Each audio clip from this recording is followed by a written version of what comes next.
nous revenons pour cette nouvelle émission des 613 mitzvot. Et là, nous allons parler d'une double mitzvah, 75e et 77e. Ne pas maudire un juge pour la 75e et ne pas maudire le prince pour la 77e.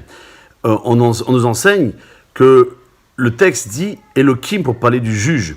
Elohim, non pas au sens de Dieu, mais au sens profane.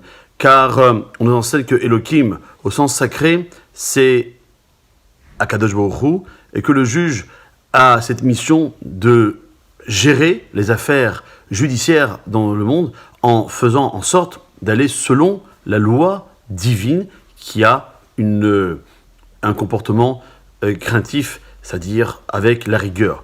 Et on nous enseigne pourquoi il est interdit de blasphémer Hachem, parce que tu ne me diras pas Elohim. Donc cette notion de Elohim, elle est valable aussi bien pour interdire de maudire Dieu et aussi pour maudire le juge.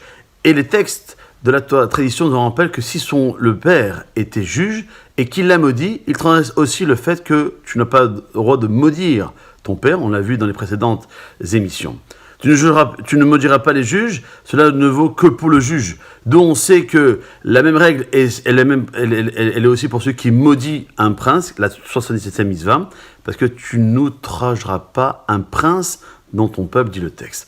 Un prince dans ton peuple, quand il se comporte comme l'un de ton peuple, c'est la discussion des Réchaïm, des mécréants, et un prince dans ton peuple, dit le texte, si son père était un prince, et qu'il a maudit, il transgresse aussi cette interdiction. Donc, même si tu penses que le juge, il a fait fléchir le droit à ton détriment, ne le maudis pas car un homme ne se considère pas coupable. C'est donc sûrement le juge qui a raison. Et tu ne feras pas d'outrage au prince dans ton peuple, car assurément, la malédiction à l'encontre d'un roi et le malheur subi par celui-ci s'ensuivent le plus souvent de grands malheurs et de nuisances pour le peuple. Comme dit le roi Salomon dans les Proverbes, crains Hachem, mon fils, ainsi que le roi, ne te mêle pas aux novadeurs.